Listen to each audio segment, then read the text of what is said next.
very much for being, all of you for being here. So happy. Um, this is Sukkot. I had a Sukkah to be on, so now it looks a little more Nice. like I like Sukkot it. I or like it. not. Nice. So Sukkot, the reason why we're all together here is because Sukkot is all about hosting the Ushpizim. So we make a sukkah and we are all about hosting people. And unfortunately, with the situation this year, we can't host anyone, not in our houses, but virtually we can. And I think that the whole issue of talking about hospitality is a great reason for us to talk about inclusion as well. And somehow, all of us here gather, the four guests that will speak, me, me included, work on the hospitality business, but also have a focus on inclusion on whatever they do. So we're really, really proud to have you guys with us. And I want to go ahead and give the screen to my good friend from California, Mr. Caleb Zigas. Thank you very much for being with us. Thanks for having me. Hi, everybody. It's nice to meet y'all. Looking forward to hearing more about everybody and grateful to you all for having me here. I work for an organization here in San Francisco called La Cocina. I started there in 2005, the year the organization opened. And the idea of La Cocina is to provide affordable commercial kitchen space and hands-on industry-specific technical assistance to talented low-income women entrepreneurs who are launching, growing, and formalizing food businesses. We were born out of the San Francisco's Mission District, which has historically been a low-income, high-density, immigrant-rich neighborhood. Where there was a really vibrant informal economy. Lots of people, mostly women, selling food from the streets and on their homes, out of their homes. And the idea of La Cocina was that if you provided those really talented entrepreneurs with affordable commercial kitchen space and industry-specific technical assistance, that they'd be able to move from the informal economy to the formal economy, and from income patching to asset generation. So over the last 15 years, we've graduated 55 businesses into economics, either economic or operational self-sufficiency. Between them, they opened up 33 brick and mortar restaurants. 100% of them start as low income or very low income. 97% are women, 85% are women of color, 75% are immigrants. And all of them started with less than $5,000 in capital. And the general premise of the organization is that some of the most talented entrepreneurs in our country are not getting access to the opportunities that they deserve. And so while La Cocina can't necessarily solve that problem, if you're to take a look at the successes at La Cocina, you can see an example of what our city, state, country might look like if everybody had equitable opportunities for growth. Obviously, COVID has been like a dramatic impact for our organization. We sit at the nexus of dense communities, of Latino community, which has been hit extra hard by the virus, and hospitality, which has been hit extremely hard. So about 100% of our entrepreneurs, at least for the first 2 months of shelter in place, lost all of their income. We're now at about 70% of sales from the original. So huge reduction in sales. And so La Cocina has pivoted over the last 6 months into, instead of launching new businesses, doing everything we can to keep the businesses that have opened alive. Sort of making the presumption that if they can make it through the next 2 years, really, that they'll have a chance of succeeding in whatever the future economy is. But the reality is, most of you likely know in the hospitality industry, is that what you're most likely to see is a fairly significant wave of closures for independently owned restaurants that are likely to be replaced with expanding chains or capital-rich multi-concept folks. So the small business disappearing, or at least going into hibernation, and being replaced with people who have the money to buy up the real estate and put in whatever concept it is that they might want to put in. Ghost kitchens, cloud kitchens, delivery on demand, whatever. So what we're trying to do over the next couple of years is to prove that there's a way out of this that supports a local economy, that supports a higher level of employment in some of those models, and supports the diversity of opportunity in our cities. So you can read a lot about what we do. We run and manage a 4,400 square foot shared use commercial kitchen space. That's how businesses start, is out of our kitchen, and we provide them technical assistance for growth. We wrote a book about it, which I highly recommend, which also happens to have recipes. So if you all are looking for like a cookbook for the holiday season, it's called We Are La Cocina. And it's a great way to read about what these women have accomplished through their talent, strength, perseverance, and then also eat some delicious foods from around the world. So I'm really proud of that book. I think it's an excellent thing. And, we've hosted events. We have some events coming up. One of them I think Mauricio is going to talk about, but a storytelling event called Voices from the Kitchen, which is on October 29th, and is an opportunity. We partner with the local newspaper, San Francisco Chronicle, to tell stories from the perspective of people we think are less often heard, in this case, mostly women of color, related to food and built around a theme. And the theme this year is choices, really with the election in mind for November, and thinking about how choices get made, how do people think about choices. And then one of our major projects pre-COVID was a 7,000 square foot food hall in the heart of the Tenderloin. It was going to be the first all women-led food hall in the country, a home for 7 new businesses. Obviously that work has, we built the food hall, we raised the money, but it's come to a screeching halt because it's like the worst time in my life to open a food hall. So why open a COVID cluster if you don't have to? A lot of the work has shifted to food security. It's always been a problem in this city and across the country, but a lot of the funding available right now in the industry is for cooking meals for vulnerable populations. So La Cocina businesses will do close to $1 million in sales of home-delivered hot meals to seniors, the unhoused, low-income populations, and hopefully we'll increase that in 2020, 2021, just as a way to get revenue into the bottom line of businesses. So that's a little bit of an overview of what it is we do. I can talk about myself if that's interesting. Mauricio offered to prompt me with some questions, or I can answer questions for you all. I'm sorry I can't stay longer. I have a 6-month-old and a 2.5-year-old who need to eat tonight. So I'm going to go cook them some pasta when we're done chatting, but I'm around to answer questions now or talk about anything that might interest y'all. Caleb, one of the things that inspires me most about what you do is the people that is around you and their stories. Can you share with us one story that comes to your mind about? Sure. Yeah, I mean, I agree with Mauricio. I mean, I think that I get invited to speak a lot about La Cocina, and obviously I've been around for a lot of it, but the real work of La Cocina is done by these women who put their families on their back and really dig into these businesses as a solution for their communities. So, 2 stories come to mind. One is a woman named Alicia, and both of them are in the context of COVID-19, but, Alicia Villanueva, who started selling tamales door to door in the 2009 recession when her husband lost his job. And so she was walking up and down the streets of Berkeley, literally just knocking on people's doors and offering to sell tamales.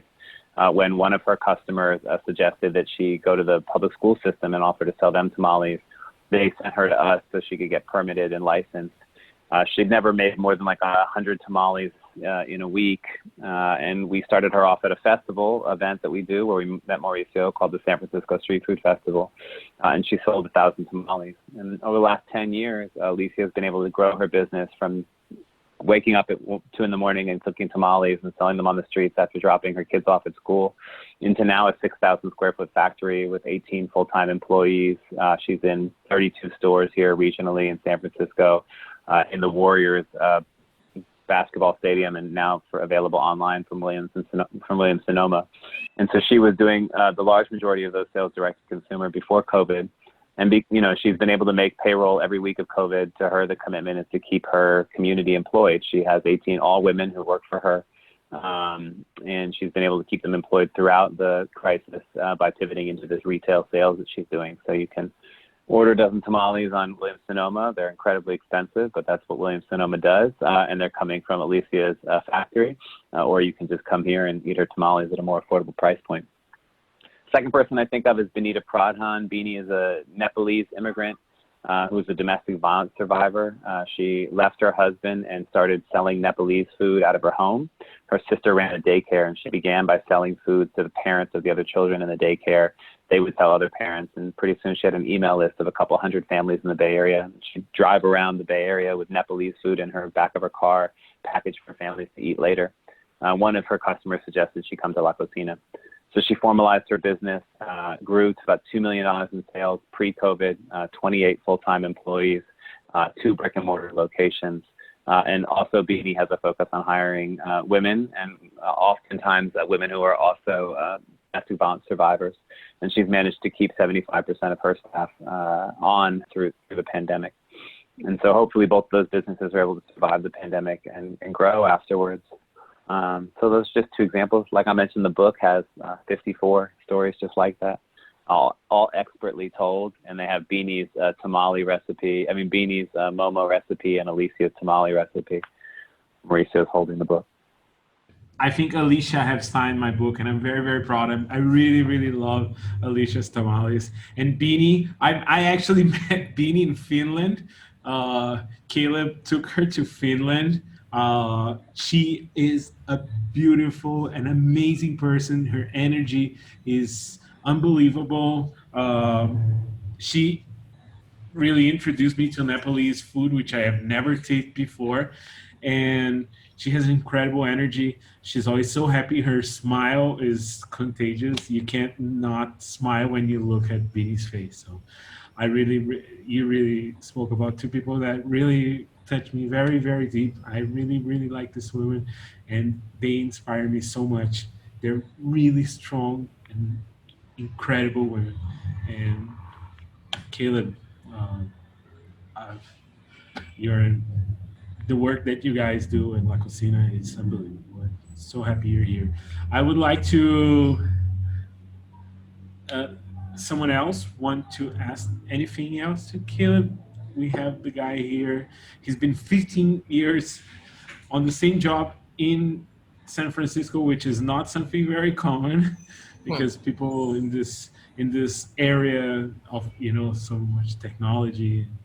I think that the fact that Caleb is with this institution and running this for 15 years is so amazing, and I'm just so happy for him and for La Cocina for having him. I was reminded of in New York City, we have Hot Bread Kitchen.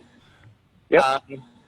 And it just sounded like, so many similar stories. They focus primarily on breads from, different cultures, but I just love those stories, and it's wonderful to see, an organization out on the other coast doing some similar work. I love it. Yeah, we were lucky to get to know Jessamine when she was starting Hot Bread Kitchen, when it was mostly focused on workforce development, and the incubator work that she did at La Marqueta when they grew into the incubator was based a lot on the work that we've been doing here at La Cocina. That's and so great. we continue to partner with them and share best practices. Yeah. I can Fantastic. show you guys a little video if you want. I have a video. Sure. That would be amazing. We just won a James Beard Award. So I was trying to find the video from the James Beard Awards. They did a very nice job of making a video. Was that this year? What a year to win! Yeah, we got a leadership award this year. It was, of course, right? yes, it was an odd, yeah. an odd year. Here it is. I can play it for you. Oh, good. Oh, there you go. An incubator kitchen, specifically working with low-income and very low-income women entrepreneurs for launching, growing, and formalizing food business. That's me. So I got my validation first in my community. People would come to my house, buy a plate of dinner, whatever I was selling that Friday. In Mexico, we just bring a table outside of home and just doing what you have to do. When I came here, I just came with my eyes closed. I didn't know anything, even my English. They asked me, do you have a business plan? I didn't know what was that word. I opened my restaurant in 2012. I don't think it was possible without La Cocina. The informal marketplace is a vibrant space in and of itself. It's one that a lot of cooks and eaters love. But it's a really vulnerable position for people to be in. Universally, women are receiving about 4% of available investment capital for their businesses, and you can imagine how impossible it is to start a business with no capital. When you look at the statistics on who run these businesses or who are executive chefs, it's like every other industry that it's largely dominated by men, and we need to give women the opportunity to balance out those numbers. And it has to be intentional so that we can really knock down those barriers to entry and allow more women and more people of color access to market. I have a 2-piece of braised greens, white meat, and then 1 single breast to go. Thank you. We'll call that number, okay? I opened up my own restaurant, Mini Dough Soul Movement, in Emeryville, California in 2018. Back when I came into the culinary field, it was hard for a woman, and let alone a woman of color, to get a position in the kitchen. And joining La Cocina, it was them really taking me by the hand, step by step, on formalizing my food business. Everything from a vision board to access capital, La Cocina helped really put in place the vision that I saw my business going and where I wanted it to go. We've had 55 businesses graduate from La Cocina. We have 33 businesses that are currently in the incubator. More equitable investment across our communities will ultimately result in a more vibrant food economy, less homogenous restaurant industry, a more delicious cityscape for all of us. You come out of La Cocina with the sense that there's a better world possible, and it's going to be led by people who run these restaurants. It was a path that was created for me and meant for me to walk down, which is why I am where I am now. Nice. Yes, that was actually the week of shelter in place, so that's the last time I got a haircut. Alex, hi. So, Caleb, thank Anyway, you very much. yeah. Thank you very much for sharing. Thank you for having me. So powerful. I'm really happy you shared the video. If you can send me the link, I will forward the link to everyone. There is also so as you just said, you guys are having on the 29th of October Voice from the Kitchen, right? We will send everyone the link. Of course, me and Deborah will just send you guys the link, and hope everyone can attend Voice from the Kitchen. It's a beautiful project. Yeah, And thank you guys. Thank y'all so much. I'm sorry to leave and miss everything. I have hungry little babies. We'll make some dinner. Appreciate y'all. Yeah, happy Sukkot. Talk to you soon. Go ahead, don't worry. Happy Sukkot. Thank you very much, Thank Caleb. you. Bye-bye. Bye. So I will give the screen to my good friend who makes amazing chocolate in the Lower East Side, a neighborhood I would love to call home. And of course, I am a few miles away, and because of the pandemic, I can't be there. I would love to be there in person, but I will have Rhonda and I forgot the name of your cat, but it's Harvey.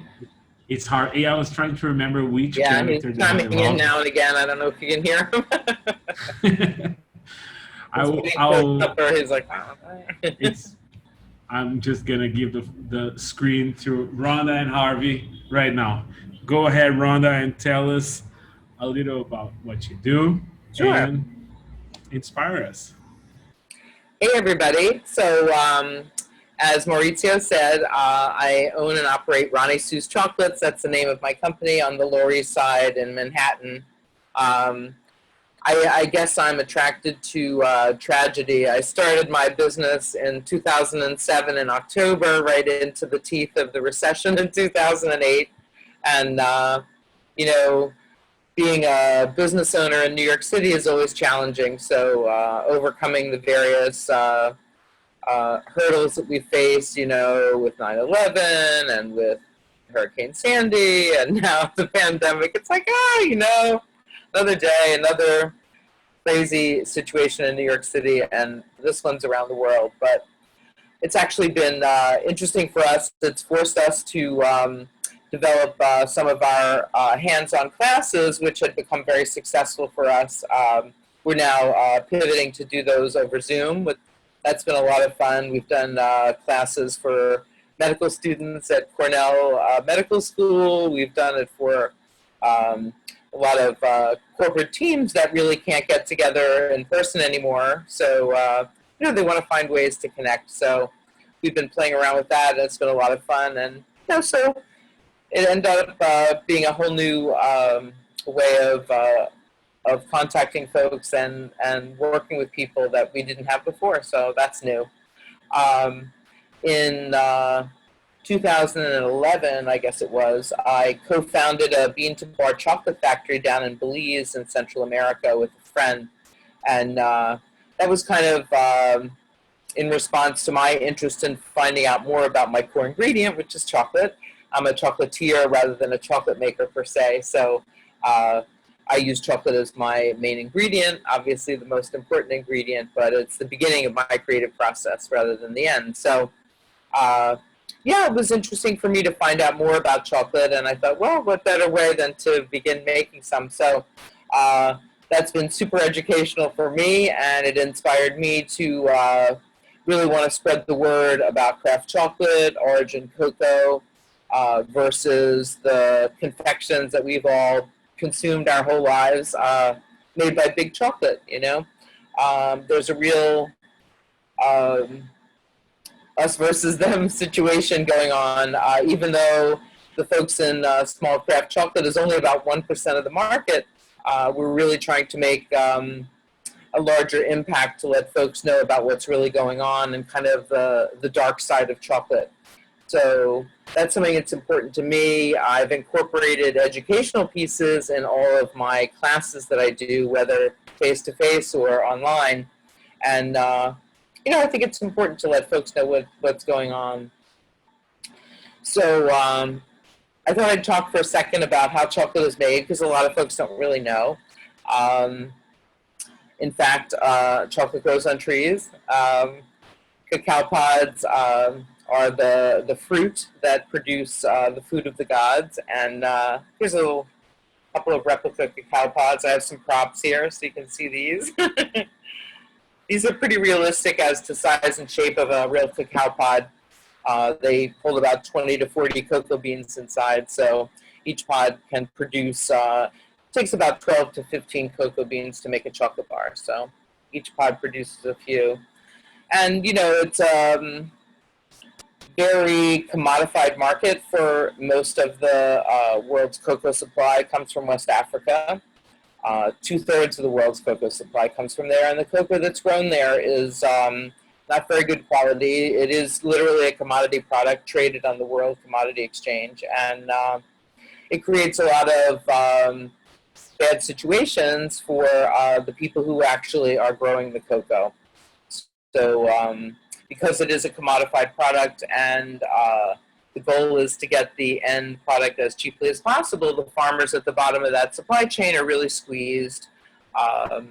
It leads also to child labor. A lot of times their own children have to work in the fields next to the farmers. So, you know, it's there's a lot of social justice issues intertwined with sustainable agriculture or the lack thereof. And, you know, it's just kind of a whole ball of wax that really, when you look into it, can show and exhibit some of the real problems globally that we have with products that, you know, we take for granted. So it's something I like to let folks know about, particularly the child labor piece, and more importantly, even the child slavery piece.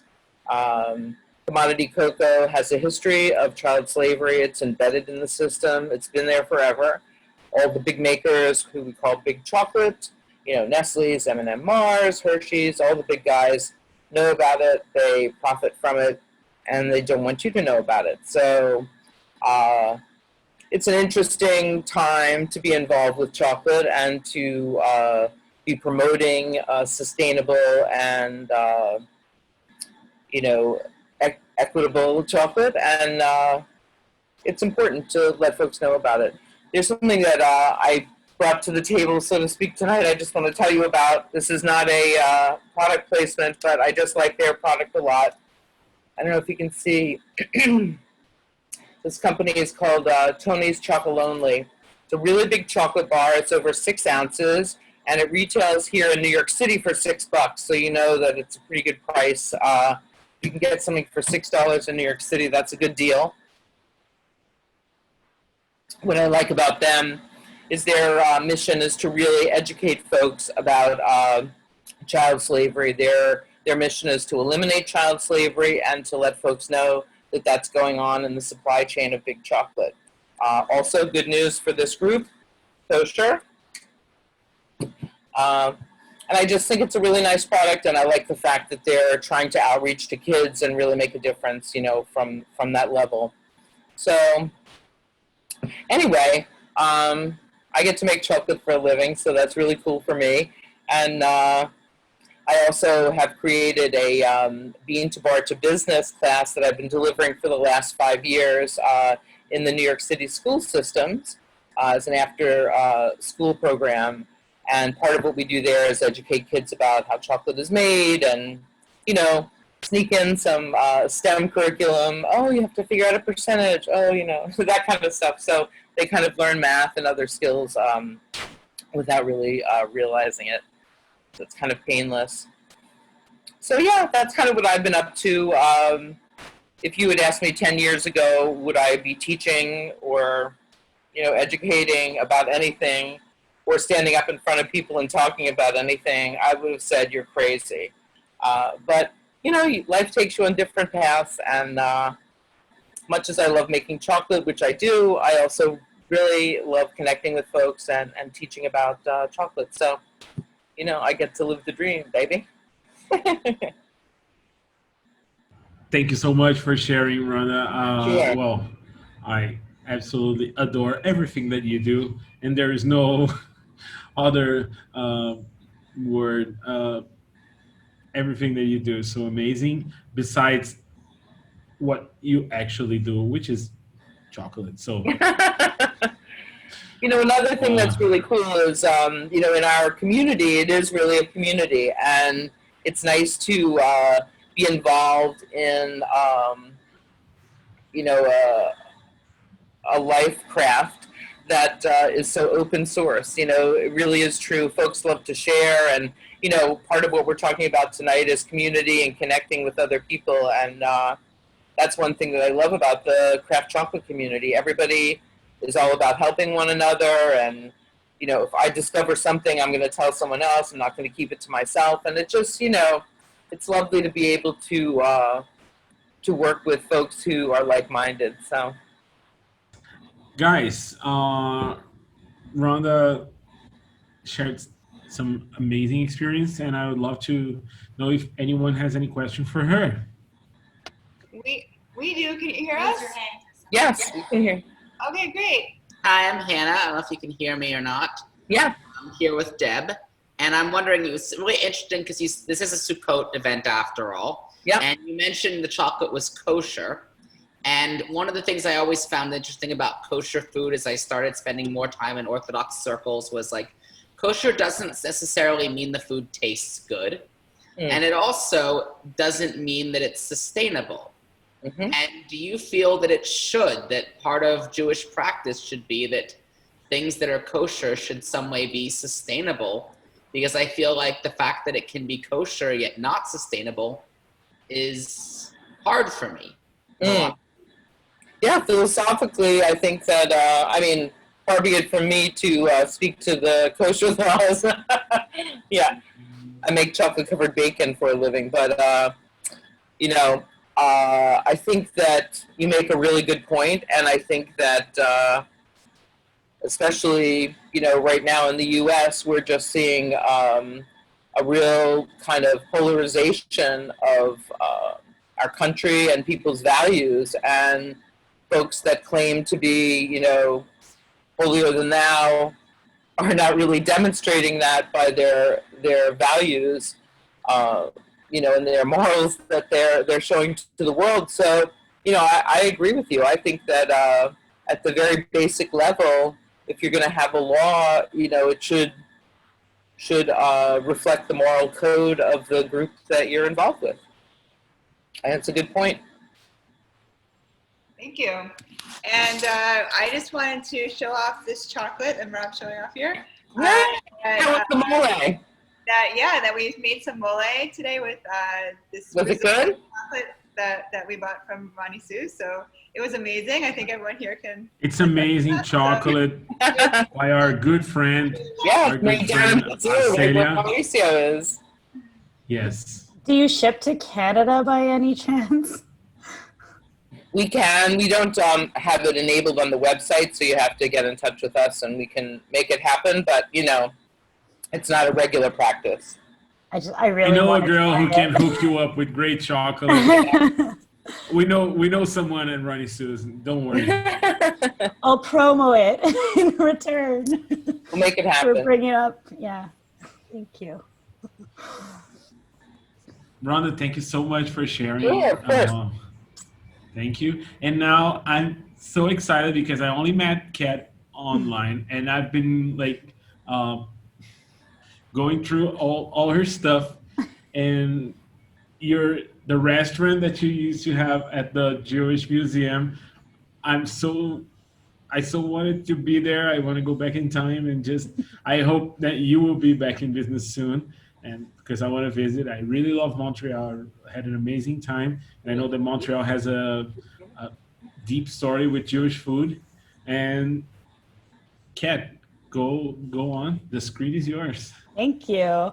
I promise one day I will cook you some food from the restaurant whenever you're in Montreal, whenever we're together. Well, hi, everyone. I'm Kat, and I'm a Jewish food historian.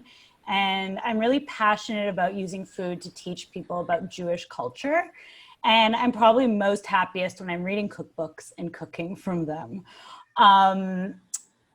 Through my career as a Jewish food historian, I founded The Wandering Chew, whose goal or our mission is to share the diversity of Jewish stories through food. And we do this through, we used to do this through in-person cooking workshops and pop-up dinners and many other food events.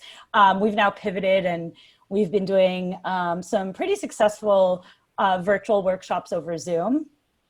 And I also work at the Museum of Jewish Montreal, where I'm the director of food programming. And the museum is really an innovative place to connect with Montreal's Jewish life and identity, a place to share a diverse heritage and create new cultural experiences. And so before COVID, I used to run the food space in the museum, which used to have a physical space. We unfortunately don't have one at the moment, but Fletcher's ran as a restaurant where I got to create, unique modern Jewish dishes like a gefilte fish club sandwich or a Moroccan bagel board that had gravlax that I flavored Razal Hanout.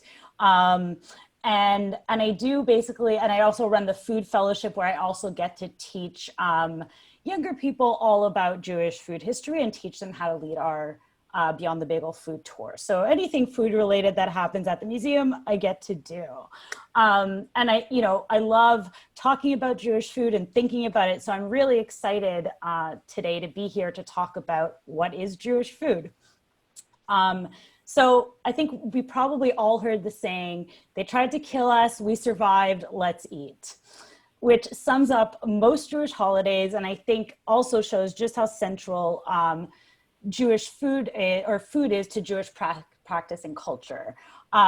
Most Jewish gatherings that happen in the home happen around the kitchen table. And even if celebrations may start at the synagogue, they more often than not end with people gathered around a table sharing food.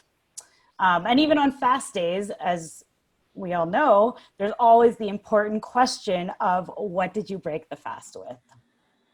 So cooking and eating Jewish food really has become a way that many people connect with their Jewish culture and identity.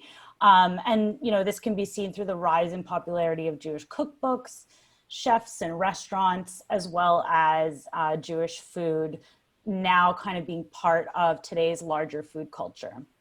So Jewish foods like bagels and babka and shakshuka and burekas, among others, have really become well known outside of the Jewish community. But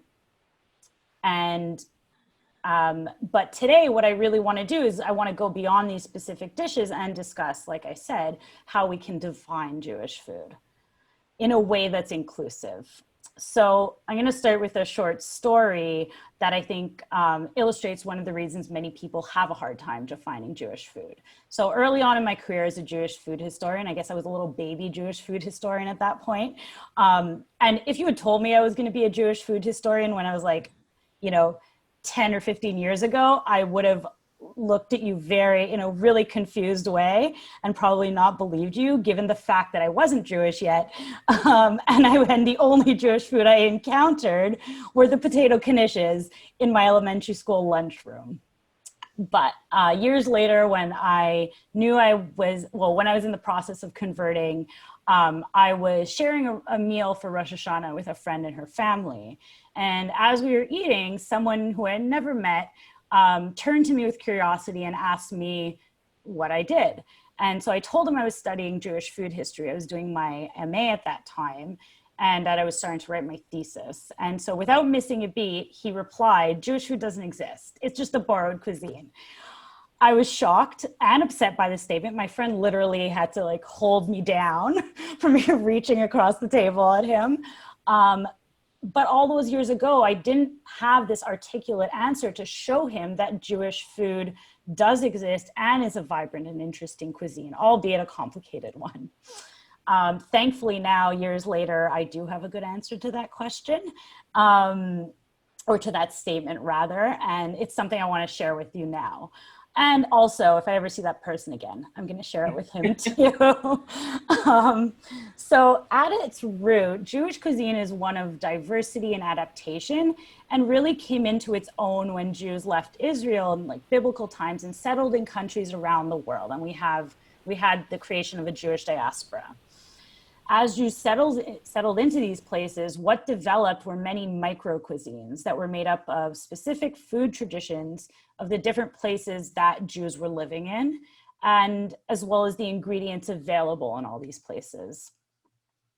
And there were different ways that Jews adapted to these local cuisines and created all these micro cuisines. So in some cases, Jews adapted local dishes they encountered in the places they settled in to fit within the dietary laws or the laws of kashrut. So, for example, borscht is a quintessential Slavic dish, and in many cases, there's beef in the soup along with the beets. So in order to be able to enjoy this soup with sour cream, which is something it's traditionally served with, Jews developed a vegetarian version.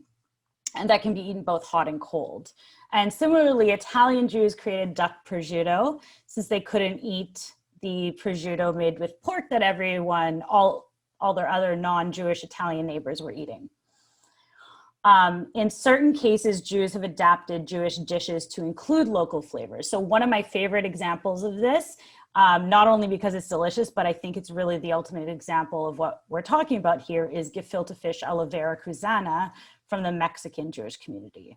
So this dish is made up of balls of gefilte fish and a tomato sauce that's flavored with onions, pickled chili peppers, green olives stuffed with pimentos and capers. And the gefilte fish balls are cooked in this sauce. And so the sauce is called veracruzana because it comes from the state of Veracruz, which borders the Gulf of Mexico. And its flavors really show the intermarriage of Spanish and Mexican ingredients that took place throughout the years of Spanish colonization. And so veracruzana sauce is traditionally served over a large fish. But when Ashkenazi Jews settled in the area and they brought gefilte fish with them, they decided to replace that traditional large fish with gefilte fish balls, creating this unique Mexican Jewish dish that you really don't find anywhere else. And then there's also Jews who've just adopted local dishes and ingredients, and they were making the same dishes as their non-Jewish neighbors were making. So you can see this in dishes like stuffed cabbage in the Ashkenazi community, shakshuka in the North African community, or tadig, the crunchy capped rice dish that you find in the Iranian Jewish community.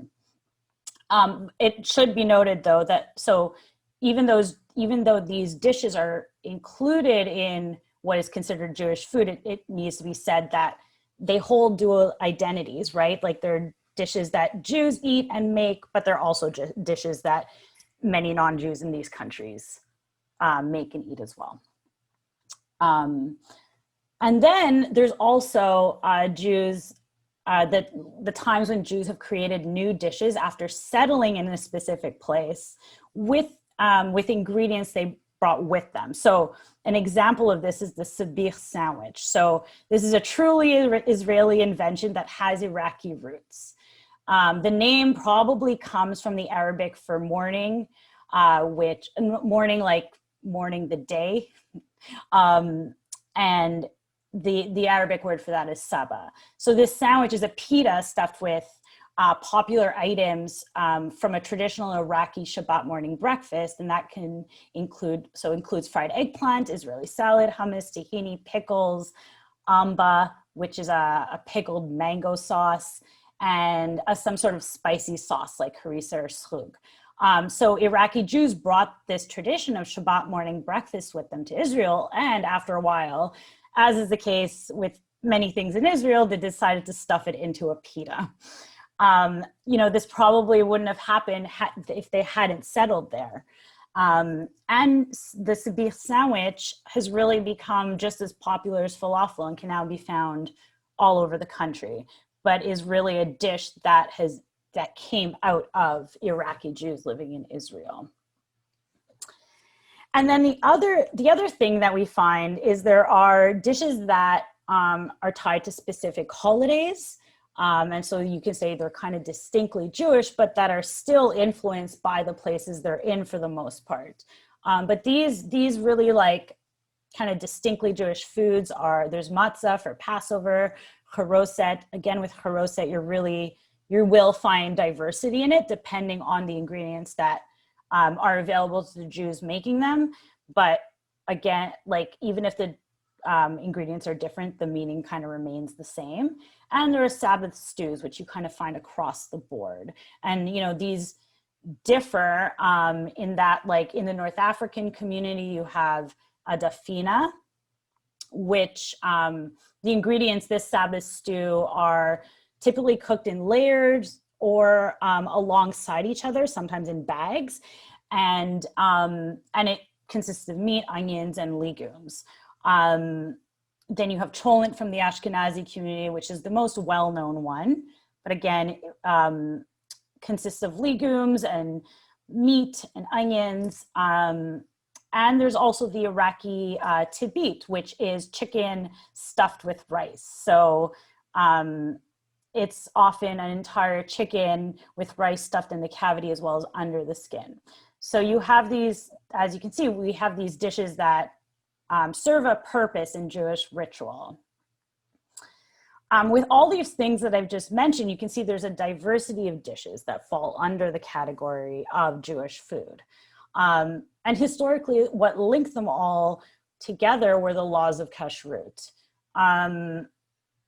But today, with somewhat fewer Jews keeping, strictly kosher, there's obviously a diversity of ways that Jews choose to keep kosher. Some not at all, which is cool too.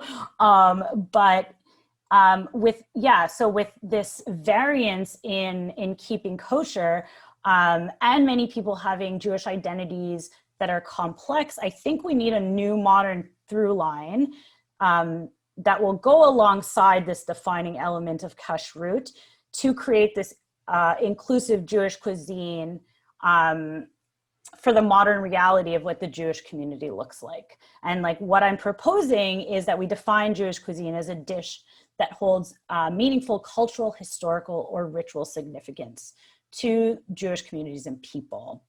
So, this could allow people to bring in foods from their backgrounds, both for people from backgrounds who are Jewish and non-Jewish, or people who have converted like myself. Just as place, it really influenced the development of Jewish foods over the years. A new element that is influencing Jewish food in modern times are the multitude of Jewish identities that now make up the Jewish community. And so like a very personal example of this for me is, so I mentioned earlier that I converted, and just a little bit about my background of where I came from is that I grew up in Montreal, right next door to my great-grandfather's Italian bakery called Corona Bakery. A little bit of an unfortunate name these days, but he opened this bakery in 1932 after he immigrated to Canada from Italy.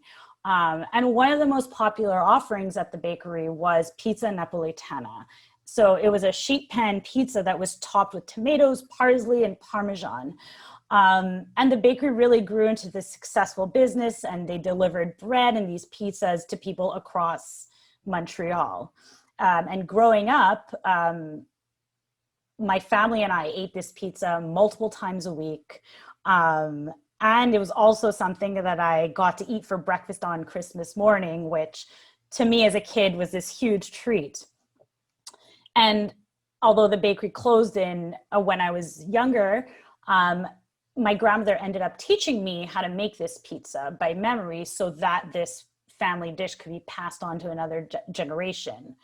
And later on, after, later in my life when I converted to Judaism, I decided I wanted to replace the lard in just pizza that was traditionally used in this pizza with vegetable shortening as a way to honor both my Italian identity as well as my Jewish identity, and carry this food tradition that was really rooted in my upbringing forward into my Jewish life.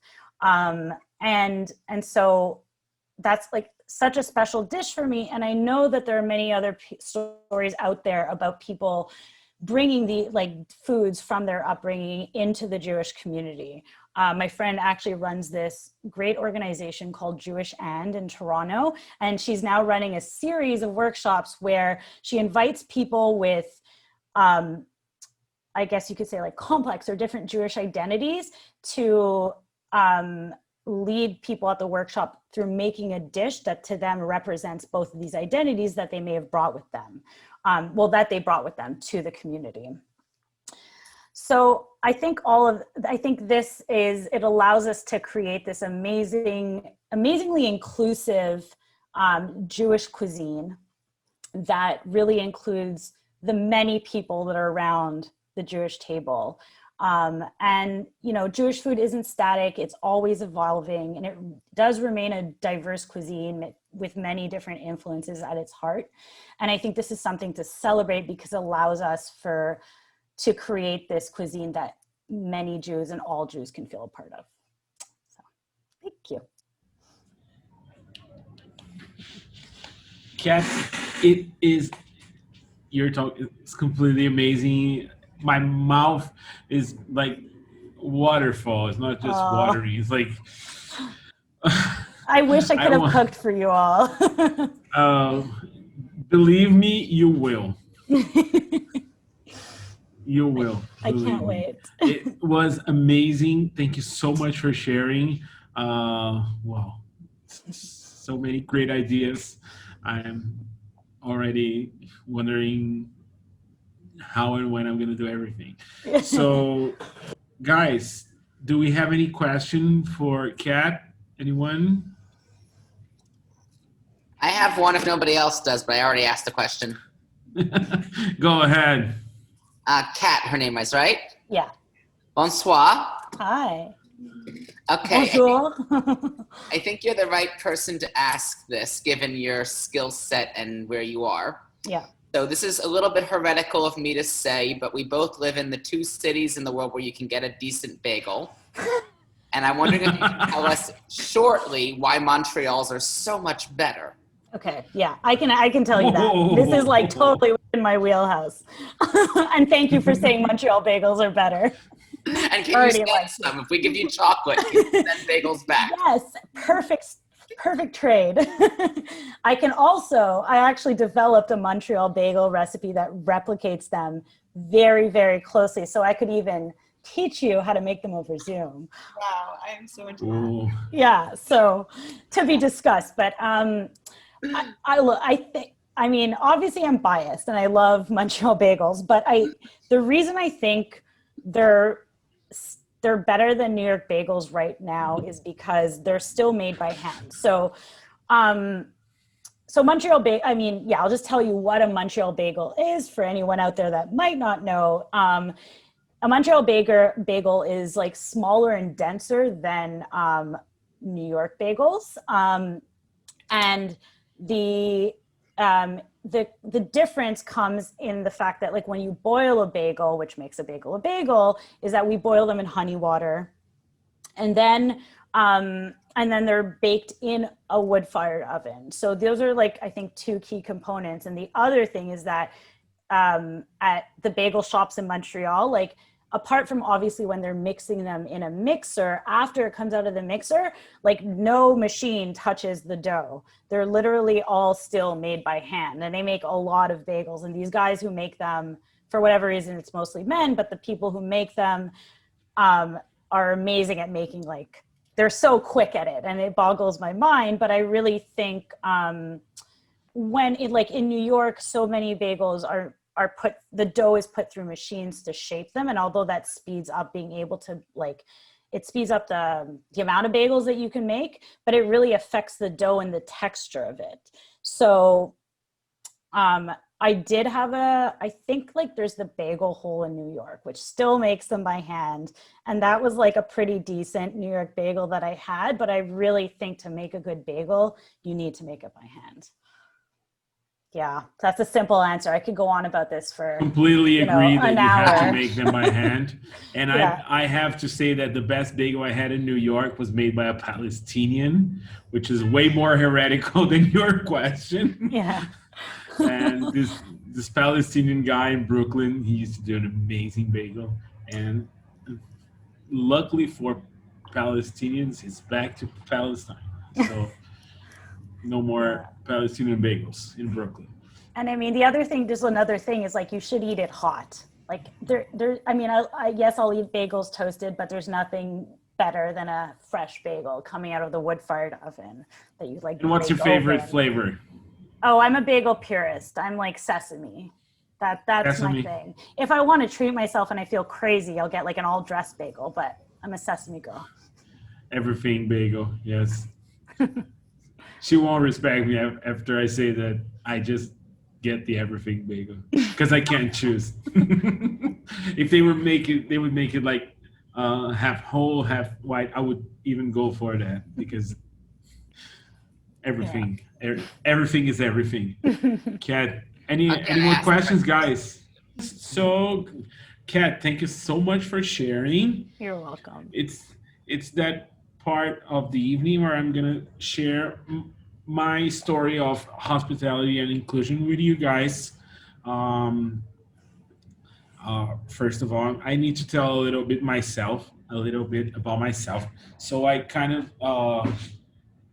right after I dropped out of law school, I decided I was not going through with my law career, which was pretty much obvious for me, not so obvious for my mom. I started working with cultural projects. So I called myself a cultural producer, which means that I would help any friend that I had who was an artist, be it a poet, a writer, filmmaker. I would go on and help everyone. And that was pretty much my job. So I would call myself a cultural producer. And from fringe poetry festivals to film, anything would go. I would just do anything that would come my way. In 2010, a food project came my way. So I started working with the food industry, but mostly with food as culture. So cookbooks, cooking classes, and so on. And it was not before 2012 that I really realized that there was such a thing called street food. And I only figured out there was such a thing called street food because I made a street food event without knowing what such thing was. I attracted 20,000 people from São Paulo to a place which would resemble the High Line if they would make it right. But imagine the High Line before it was the High Line. So this is our Minhocão. We have like this big bridge in the middle of downtown. So on the weekends they would close it. We attracted 20,000 people there. It was amazing. top chefs cooking, and I learned that this was street food. So this took me to Rhonda's and Deborah's city, New York, in the month of November 2012, when I decided I wanted to learn a little more about street food. What was this trend? What was happening?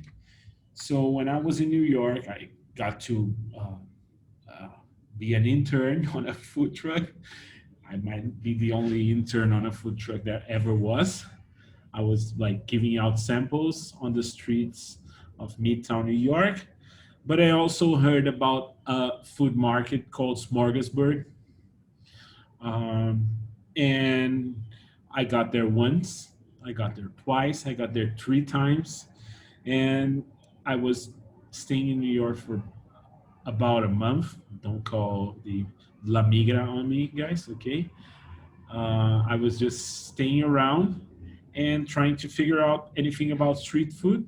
And so I saw this market, and I quickly realized this was the most interesting place that I had eaten.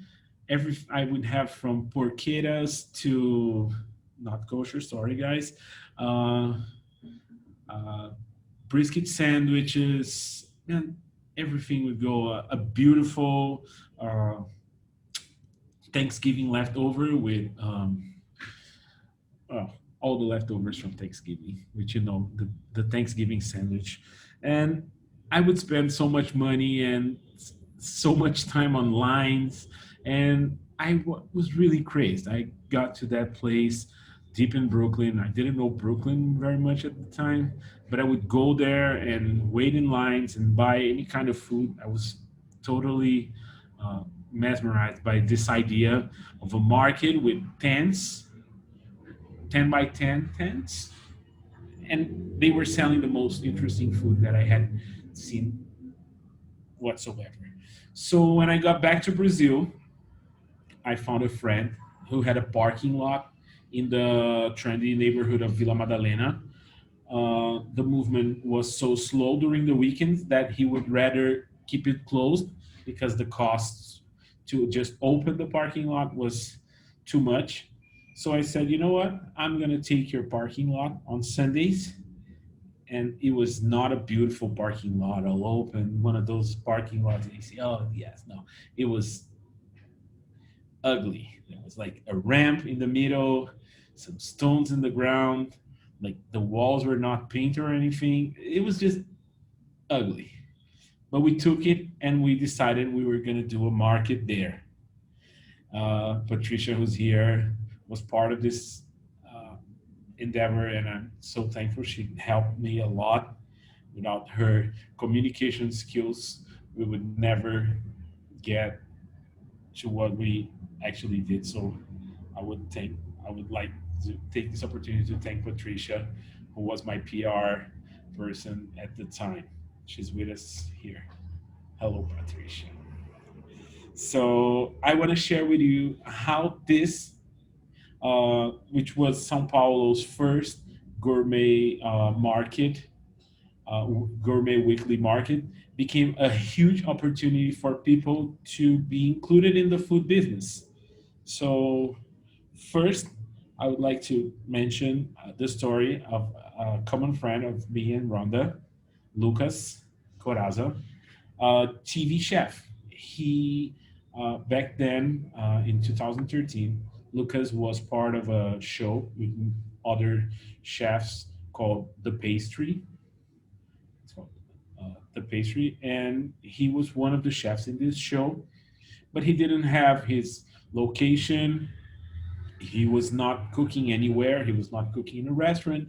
So he got to know that we were putting together a market, and he decided that it would be a great idea to sell his products at the market.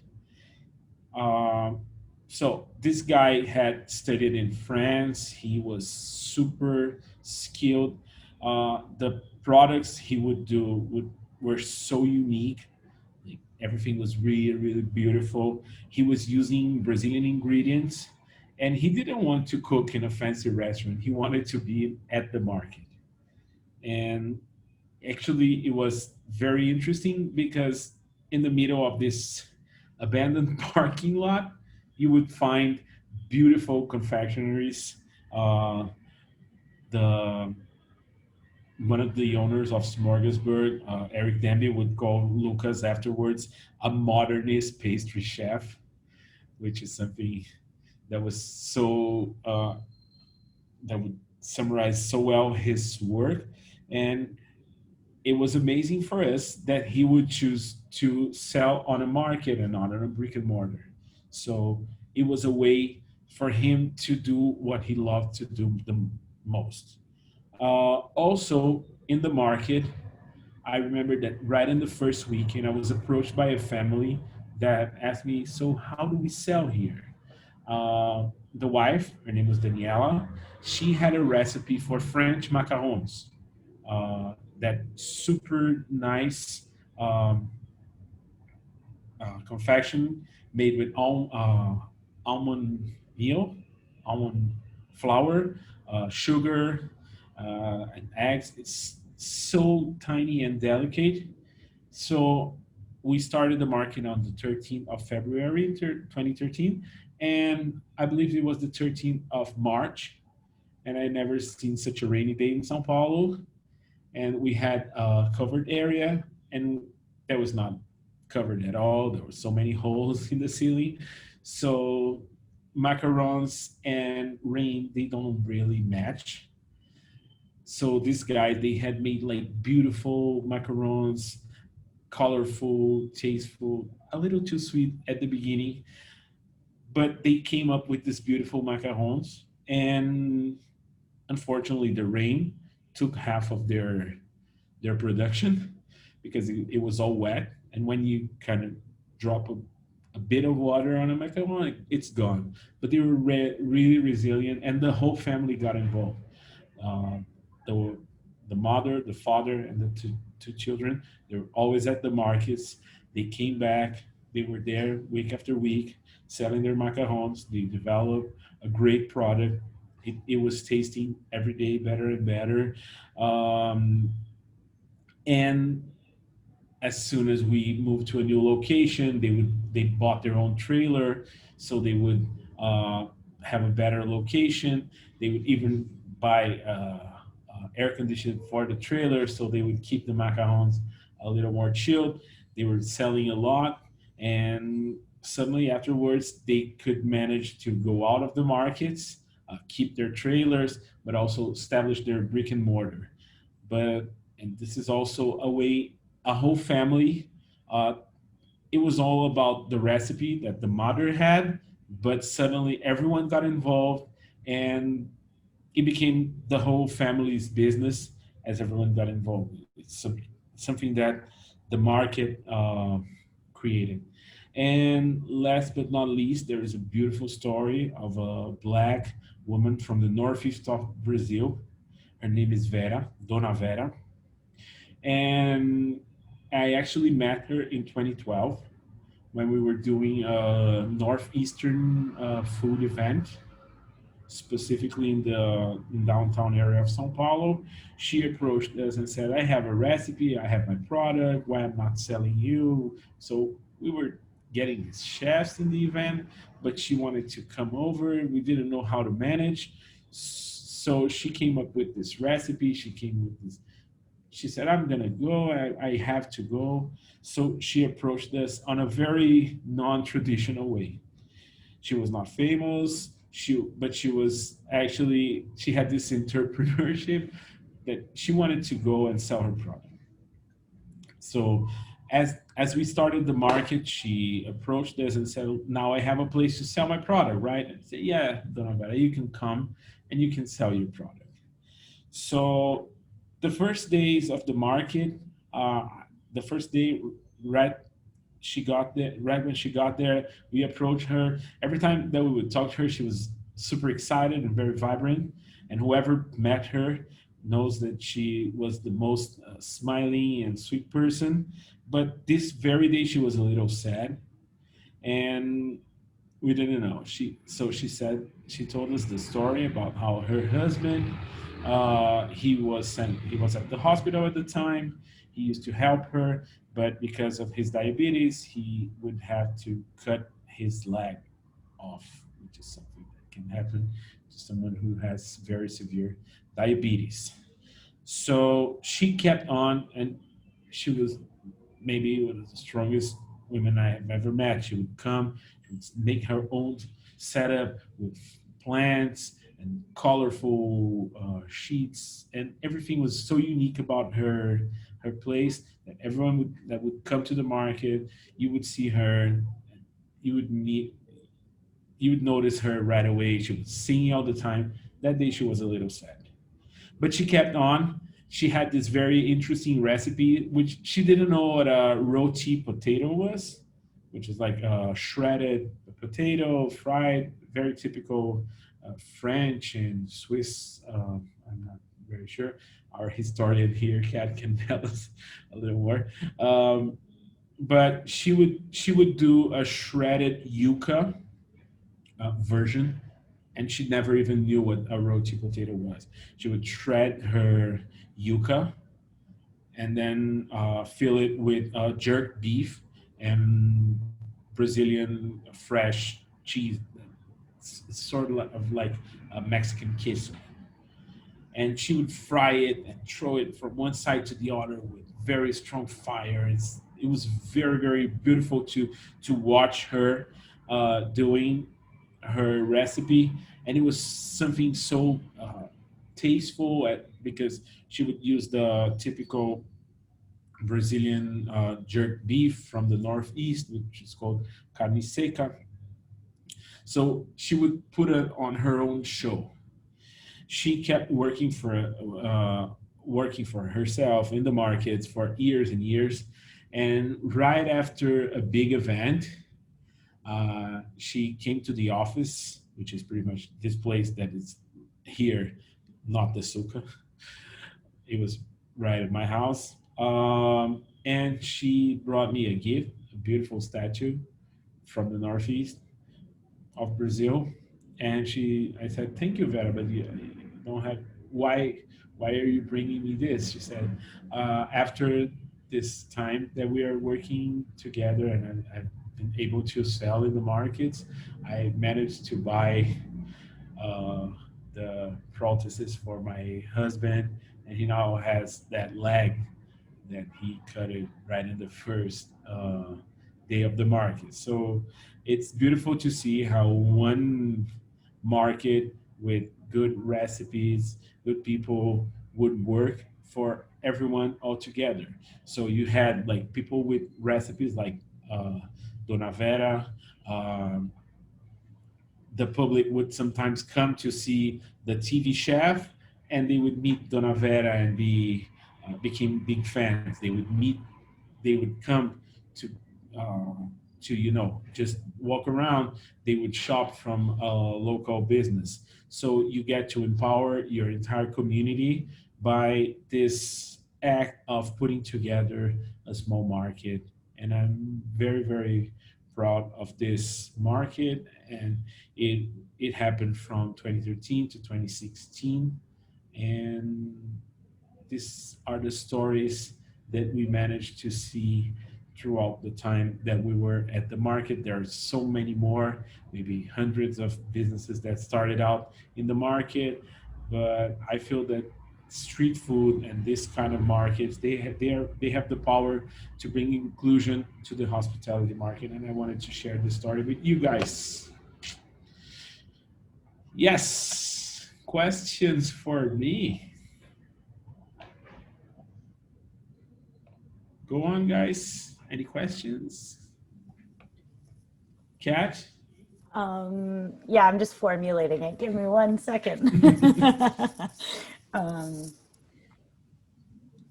So are there many markets like this in Sao Paulo, or is this something that was really unique and like something new that you brought? We were the first weekly market in Sao Paulo. Patricia, please show up. You have to tell them a little about the market. You were part of the story. So we were the first weekly market, after we started, many followed with different locations, different agendas. I think that throughout 13 to 17, we had different markets going on. And I feel that around 17, most of them closed and some of them became something else. So they were permanent locations. Some became permanent locations. Some were just little markets with 10 vendors next to train stations. So it kind of changed a little, but we are the first, and I feel that there is not enough anymore, especially on during this time. The street food market in Sao Paulo really suffered a lot. Of course, all the food market is suffering, but food carts, food markets, and even food trucks, um, they couldn't open, they couldn't operate throughout. They couldn't operate throughout the pandemic, so they lost all their businesses, and it's really really terrible because a food truck is pretty much grab and go kind of business, and that was not the understanding of the municipality of São Paulo. So we this all these people just lost all of their businesses. It was somehow terrible. Really sad. Anyone else? Any questions for me? No. So guys, Deborah, do you wanna close? Sure.